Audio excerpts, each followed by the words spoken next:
अनिल की पानीपुरी की एक छोटी सी दुकान थी। वो रोज पानीपुरी बेचता था। उसकी पानीपुरी के पूरे शहर में खूब चर्चे थे। अरे, तूने अनिल पानीपुरी वाले के पानीपुरी खाए? नहीं खाए? तो चल, आज तुझे अनिल पानीपुरी वाले की पानीपुरी खिलाती हूँ। तू अपनी उंगलियां भी खा जाएगी। भैया, मेरे लिए एक प्लेट तीखी वाली पानीपुरी लगाना। भैया, मेरे लिए भी एक प्लेट पानीपुरी लगाना, बहुत तीखी वाली। भैया, मेरे लिए एक मीठी वाली। भैया, मेरे लिए भी एक तीखी वाली। भैया, एक्स्ट्रा पानी देना। भैया, एक सूखी पानीपुरी देना। अनिल की दुकान खूब चलती थी। कई लोग तो ऐसे थे जो रोज ही उसकी दुकान पर पानीपुरी खाने आते थे।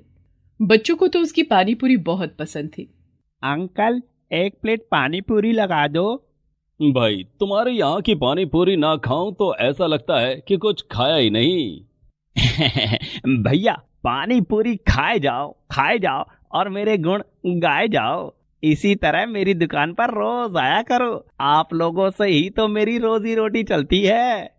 अनिल की खूब अच्छी कमाई होती थी। अनिल अपनी दुकान में महंगे और ताजी पानीपुरी खरीदकर उसमें ताजे उबले हुए आलू डालता और मिनरल वाटर से वो पानीपुरी की पानी बनाता था। वो हाथों में ग्लव्स पहनकर पानीपुरी बनाता और साफ सफाई का बहुत ध्यान रखता था। उसकी पानीपुरी महंगी थी, 50 रुपए प्लेट, लेकिन फिर भी बेहद स्वादिष्ट होने के कारण उसकी दुकान पर पानीपुरी खाने वालों की लंबी लाइन लगी रहती थी। लोग दूर दूर से गाड़ियों से उसकी दुकान पर पानीपुरी खाने आते थे। अरे भैया, एक प्लेट पानी पूरी लगाना और जरा तीखी लगाना। भैया, 5 प्लेट पानीपुरी पैक कर दो, घर ले जाना है। मेरे घर में मेहमान आए हैं, उन्हें तुम्हारी पानीपुरी खिलाऊंगी, फिर वो भी तुम्हारी दुकान पर पानीपुरी खाने आएंगे। अनिल की दुकान पर काम ज्यादा था, इसलिए उसने अपनी मदद के लिए एक हेल्पर भी रखा हुआ था, जिसका नाम था किशन। किशन सीधा साधा गांव का लड़का था और अनिल के साथ रहकर उसकी ही तरह हाइजीन और स्वादिष्ट पानीपुरी बनाना सीख गया था। धीरे धीरे अनिल के मन में लालच आ गया। एक दिन उसके मन में एक आइडिया आया। लोगों को मेरी पानी पूरी खाने की आदत लग गई है, क्यों ना मैं अपनी पानी पूरी की क्वालिटी घटा दूं। इससे मुझे पानी पूरी बनाने में लागत कम लगेगी और मुनाफा ज्यादा होगा, क्योंकि दाम तो वही रहेंगे, 50 रुपए प्लेट। दूसरे दिन से अनिल अपनी दुकान के लिए सस्ती पानीपुरी खरीद कर लाया, जो सस्ते तेल में बनाई गई थी, और वो सब्जी मंडी से आलू भी सस्ते और सड़े हुए लाया। उसने पानीपुरी का पानी भी मिनरल वाटर में नहीं बनाया। जब अनिल पानीपुरी तैयार करता है तो किशन ये सब देख रहा था। मालिक, ये आप क्या कर रहे हैं? जब हमारे ग्राहक ये पानी पूरी खाएंगे तो उन्हें पता नहीं चलेगा क्या? अरे, उन्हें कुछ पता नहीं चलेगा, बस तू अपना मुंह बंद रख। इससे हमारी कमाई बढ़ जाएगी और फिर तेरी सैलरी भी बढ़ा दूंगा। अनिल की बात सुनकर किशन फिर कुछ नहीं बोलता है। अनिल ग्राहकों को रिझाने के लिए अपनी दुकान के चारों तरफ नई पानीपुरी का बोर्ड लगा देता है और वहां लाउड स्पीकर से आवाज आती है, आइए आइए, जरूर खाइए अनिल की पानी पूरी, नए स्वाद में, नए अंदाज में, नए कलेवर में। एक बार खाएंगे तो बार बार खाएंगे। अनिल की पानी पूरी, जिसने एक बार खाई उसने बार बार मांग कर खाई। अरे भैया, ऐसा क्या है तुम्हारे पानीपुरी में? हम तो पहले से ही तुम्हारी पानीपुरी के मुरीद हैं, अब नया क्या किया है तुमने? अरे मैडम जी, आप खा कर तो देखो, तब पता चलेगा। ठीक है, एक प्लेट लगा दो। अनिल के इशारे पर किशन पानीपुरी बनाने लगता है। अनिल धीरे से किशन के कान में फुसफुसाता है, तीखी चटनी ज्यादा डाल, खट्टा और डाल, इससे पता नहीं चलेगा कि आलू सड़े हुए हैं। अनिल अपनी दुकान पर अब साफ सफाई का भी ध्यान नहीं रखता था और इस तरह से अनिल की पानीपुरी अब भी खूब बिक रही थी। लोग उसकी दुकान के आगे लाइन लगाकर खड़े थे और पानीपुरी खा रहे थे, लेकिन किशन को ये सब ठीक नहीं लग रहा था। ये तो ग्राहकों के साथ धोखा है, उनकी सेहत के साथ खिलवाड़ है। कहीं मालिक फंस गए तो इनके साथ मैं भी फंस जाऊंगा। मालिक, मैं काम छोड़ रहा हूँ। क्यों, क्या हुआ? थोड़े दिन रुक जा, तेरी सैलरी बढ़ा दूंगा। नहीं मालिक, मुझे पैसे नहीं चाहिए। मैं कम पैसों में भी काम करने को तैयार हूँ, लेकिन अपने धंधे में ग्राहकों के साथ धोखा नहीं कर सकता। ग्राहक तो भगवान का रूप होता है। मेरी मानो तो आप ये सब छोड़ दो, तब मैं आपके साथ काम करूंगा। बड़ा आया मुझे सच्चाई का पाठ पढ़ाने। जा, चला जा, तू तो मेरा धंधा चौपट करवा देगा। निकल जा यहाँ से। किशन वहां से चला जाता है और अनिल अकेला ही लोगों को पानीपुरी खिलाने लगता है। कुछ दिन के बाद किशन ने अनिल की दुकान से कुछ दूरी पर अपना एक पानीपुरी का ठेला लगा लिया था। आइए आइए, 20 रुपए में एक प्लेट पानी पूरी खाइए, ताजी और फ्रेश पानी पूरी खाइए। किशन अपनी पानीपुरी बहुत साफ सफाई और फ्रेश आलू से बनाता था। उसकी पानीपुरी भी अच्छी होती थी और वो आरओ के पानी से पानीपुरी बनाता था। किशन के ठेले पर धीरे धीरे लोगों का आना शुरू हो गया। लोगों को अनिल के पुराने स्वादिष्ट पानीपुरी का स्वाद किशन के पानीपुरी में मिलने लगा था। किशन के ठेले पर अब ग्राहकों की भीड़ लगने लगी थी, जिसे देखकर अनिल जलने लगा। अच्छा बेटा, मेरी बिल्ली मुझी को म्याऊं, मुझसे ही सीखा था पानी पूरी बनाना और हमारा ही धंधा चौपट करने चला है। तेरी तो मैं दुकान बंद करवा दूंगा। मालिक, मैं गलत रास्ते पर नहीं चलना चाहता था। मेरी मानो तो आप भी सच्चाई के रास्ते पर आ जाओ। इधर अनिल की दुकान पर ग्राहकों की शिकायतें आनी शुरू हो गई थी। अरे भैया, कल कैसी पानी पूरी बनाई थी तुमने? मैं 2 प्लेट पैक करा के घर ले गया था, जिसे खाकर मेरी माँ और बहन बीमार हो गए हैं। उन्हें दस्त और उल्टियां हो रहे हैं। अरे भैया, मैं तो कई साल से यही पानी पूरी सबको खिला रहा हूँ। तुम आज पहली बार मेरी पानी पूरी की शिकायत करने आए हो? तभी एक लड़की आती है। अरे भैया, मेरी बहन तुम्हारे यहाँ 3 दिन पहले पानीपुरी खाकर गई थी, उसे टाइफाइड हो गया है। बड़ी मुश्किल से उसकी जान बची है।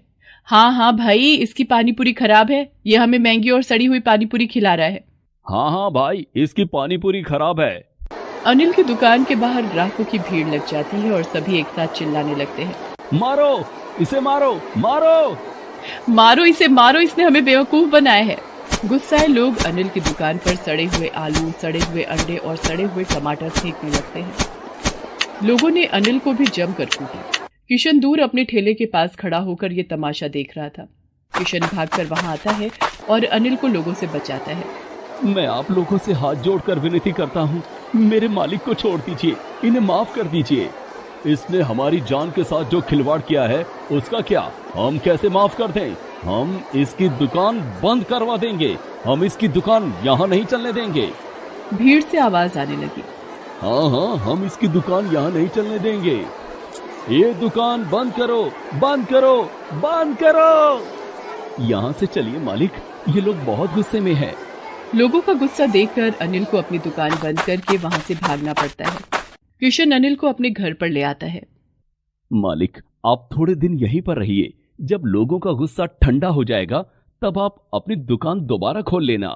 मुझे माफ कर दो किशन, मैं अपने लालच में अंधा हो गया था, जिसके कारण मैंने तुम्हारी बात नहीं मानी और मुझे अपनी रोजी रोटी से हाथ धोना पड़ा। कोई बात नहीं मालिक, सब ठीक हो जाएगा। आप चिंता मत कीजिए। आप जब तक चाहें यहाँ रह सकते हैं। हाँ, मेरा घर छोटा जरूर है, लेकिन आपको यहाँ कोई दिक्कत नहीं होगी। तुम्हारा दिल छोटा नहीं है, बहुत बड़ा है। तभी तो आज तुमने मेरे जैसे पापी को लोगों के गुस्से से बचाया। मैं अब अपने गांव जा रहा हूं और वहां पर पानी पूरी का ठेला लगाऊंगा। यहां तो ये लोग अब मुझे दुकान नहीं चलाने देंगे। जैसा आपको ठीक लगे। दूसरे दिन अनिल अपना सामान लेकर अपने गांव चला जाता है और वहां पूरी ईमानदारी और सच्चाई के साथ पानीपुरी बनाकर लोगों को खिलाने लगा। गांव में कोई पानीपुरी वाला नहीं होने के कारण अनिल की दुकान अच्छी चलने लगी थी और शहर में किशन अपने ठेले पर लोगों को पानीपुरी खिलाने लगा। किशन की पानीपुरी पूरे शहर में मशहूर हो गए थे। सरजू की जिंदगी का ज्यादातर वक्त समुद्र की गहराइयों में ही बीता था, क्योंकि वो एक मछुआरा जो था। सरजू के पिता भी यही काम किया करते थे और उन्होंने ही सरजू को मछली पकड़ना सिखाया था। और अब सरजू इसी काम से अपना और अपने बीवी बच्चों का पेट पाल रहा था। माली हालत बहुत अच्छी तो नहीं थी, पर किसी तरह गुजारा चल रहा था। सुनो जी, आजकल आप बहुत कम मछलियां पकड़ कर ला रहे हो। ये तो घर में ही खप जाती हैं। बेचने के लिए तो ज्यादा कुछ बचता ही नहीं। ऐसे कैसे काम चलेगा जी? अरे भगवान, क्या करूं? जितनी मछलियां जाल में फंसेंगी उतनी तो लाऊंगा ना। पता नहीं क्या बात है, लगता है समुद्र में मछलियां कम हो गई हैं। कितनी सफाई से झूठ बोल लेते हो। तुम्हें क्या लगता है मुझे कुछ पता नहीं लगेगा? सच तो ये है कि तुम्हारा ध्यान मछली पकड़ने में रहता ही नहीं है। किशोर भैया ने सब बता दिया है मुझे। सच तो ये है कि तुम किनारे पर रहते ही नहीं हो। सच सच बताओ मुझे, सारा दिन कहाँ फिरते रहते हो? मैं कहाँ जाऊंगा? तू उस किशोर की बात सुन रही है जो खुद एक नंबर का आलसी है। मैं तो किनारे पर ही होता हूं, बल्कि वो खुद मटर गश्ती करता होगा, इसीलिए तो मुझे नहीं देख पाता है। अच्छा, तो किशोर भैया मटर गश्ती करते हैं, फिर भी उनके पास तुमसे 4 गुना ज्यादा मछलियां होती हैं, वो भी हर रोज। सच क्या है, मुझे अभी के अभी बताओ, क्या खिचड़ी पका रहे हो? कोई सौतन तो नहीं पाल ली ना तुमने? अरे रजनी, तुझे क्या हो गया है? क्या नाप शनाप सोच रही है? मैं सच कह रहा हूं, मैं सारा दिन किनारे पर ही होता हूं, विश्वास कर मेरी बात का। ठीक है, तो तुम ऐसे नहीं बताओगे। मैं जा रही हूं, दोनों बच्चों को लेकर जा रही हूं मायके। अब तुम्हें छुप छुप कर मिलने की जरूरत नहीं है, ले आओ उसे घर और यहीं रखो। इतना कहकर रजनी गुस्से में वहां से चल दी और अंदर जाकर अपने और अपने दोनों बच्चों का सामान बांधने लगी। सरजू ने उसे रोकने की बहुत कोशिश की, लेकिन रजनी ने तो जिद पकड़ ली थी। अब सरजू के पास सच कहने के अलावा और कोई रास्ता नहीं बचा था। अच्छा ठीक है, बताता हूं, सब सच सच बताता हूं तुझे, पर पहले तू ये सामान बांधना बंद कर। तू जैसा सोच रही है असल में वैसा कुछ भी नहीं है। मेरा किसी के साथ कोई चक्कर नहीं है। हाँ, ये सच है कि मैं बस कुछ देर ही मछलियां पकड़ता हूं, लेकिन बाकी के वक्त मैं कुछ भी गलत नहीं करता, बल्कि मैं तो समुद्र के अंदर जाता हूं, पानी की गहराइयों में। हैं? कुछ भी मत बोलो तुम। समुद्र के अंदर कितना खतरा है, वहां ऐसे ही क्यों जाओगे तुम?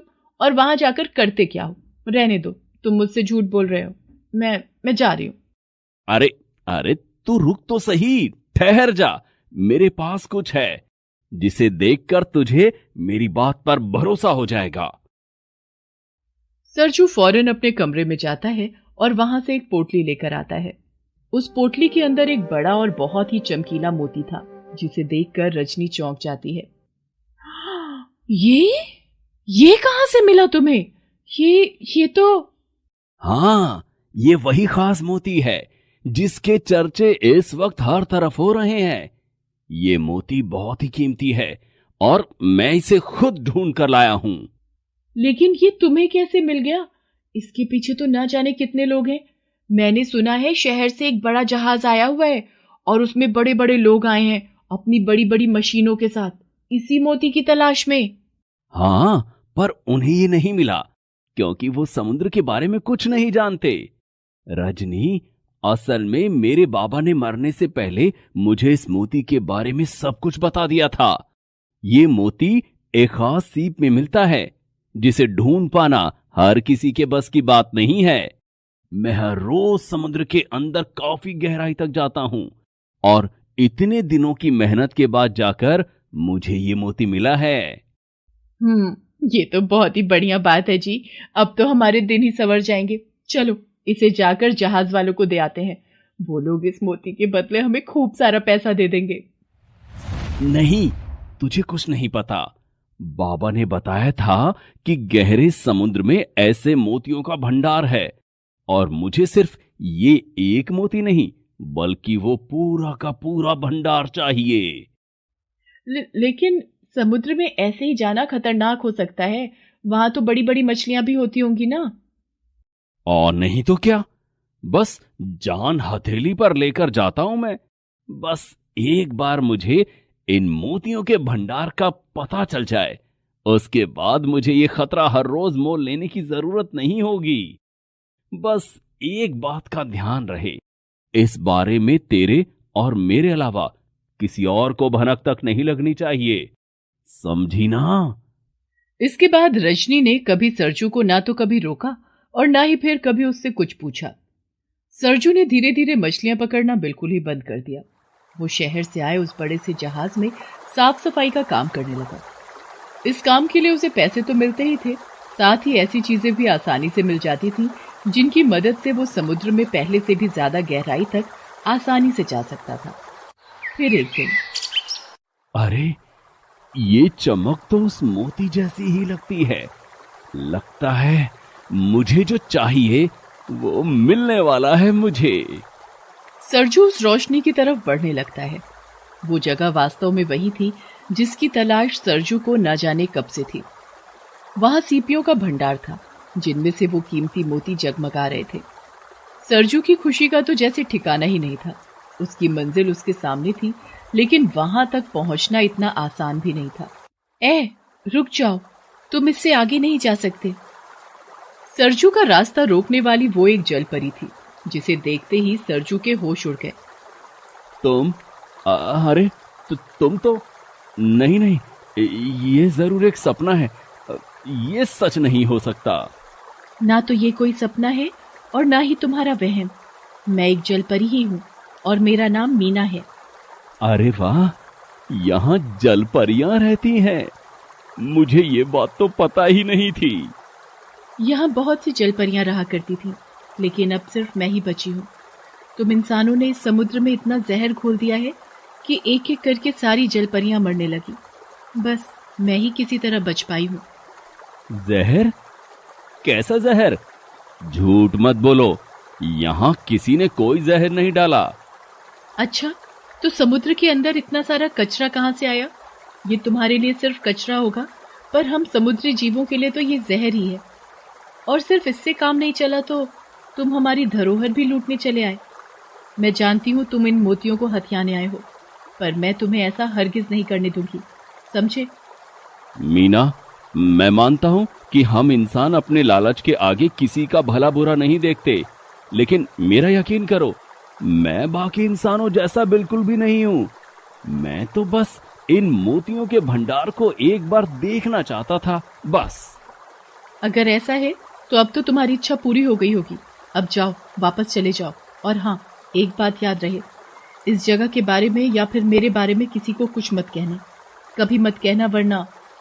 सरजू इतना तो समझ गया था कि वो अकेला उस जलपरी का मुकाबला नहीं कर सकता था। उसने उस वक्त वापस जाने में ही अपनी भलाई समझी, लेकिन मोतियों के उस असीम भंडार को देखने के बाद उसका लालच बहुत बढ़ चुका था। समुद्र की गहराइयों में उसने जो कुछ देखा था, उसने फौरन जाकर जहाज के लोगों को बता दिया। देखो भाई, बात साफ है, उन मोतियों में से 80% मुझे मिलेंगे। मैं तभी तुम लोगों को वहां लेकर जाऊंगा। अगर सौदा मंजूर हो तो बात करो, वरना मैं अकेला ही। नहीं, हमें तुम्हारी शर्त मंजूर है। ये हमारे माहिर तैराक हैं और पानी के अंदर हथियार चलाना भी जानते हैं। इन्हें अपने साथ ले जाओ और जल्दी से उन मोतियों के साथ साथ उस जलपरी को भी यहां लेकर आओ। तुम्हें जितने मोती चाहिए तुम रख लेना, पर वो जलपरी, वो हमें ही चाहिए। सरजू ने सोचने में एक पल भी नहीं लगाया और उन तैराकों के साथ वापस उस जगह पहुंच गया जहां उसने मीना और उन मोतियों को देखा था। ये क्या? ये तो वही जगह है, लेकिन वो कहां गई? और वो मोती? पिछले 5 घंटों से इधर उधर घुमा रहा है। सच सच बता, तू हम सबको पागल तो नहीं बना रहा? नहीं, मैं सच कह रहा हूं, वो यही जगह थी। लगता है मीना को मुझ पर शक हो गया होगा और उसने ही। चलो रे, ये पागल है और हमें भी पागल ही बना रहा है। यहाँ कुछ भी नहीं है, ना कोई मीना और ना ही कोई मोती। सभी तैराक किनारे पर वापस आ गए, लेकिन सरजू वो समुद्र में ही मीना और मोतियों की तलाश में घूमता रहा। तैरते तैरते वो काफी दूर निकल आया। तभी अचानक बचाओ, कोई बचाओ मुझे।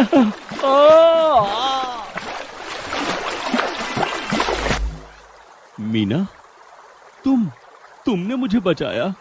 हाँ, क्योंकि मैं तुम्हारी तरह नहीं हूँ। मुझे मालूम था कि तुम वापस जरूर आओगे। तुम्हारा लालच तुम्हारी आंखों में देख लिया था मैंने, इसीलिए सारे मोतियों के साथ मैं वहां से चली गई। मैं चाहती तो तुम्हारे किए की सजा तुम्हें अभी मिल सकती थी, लेकिन सच तो ये है कि तुम इंसान भले ही हम समुद्री जीवों से कितनी भी दुश्मनी निभाओ, लेकिन हम तुम्हारे जैसे नहीं हैं। मुझे माफ कर दो मीना, मुझसे बहुत बड़ी गलती हो गई।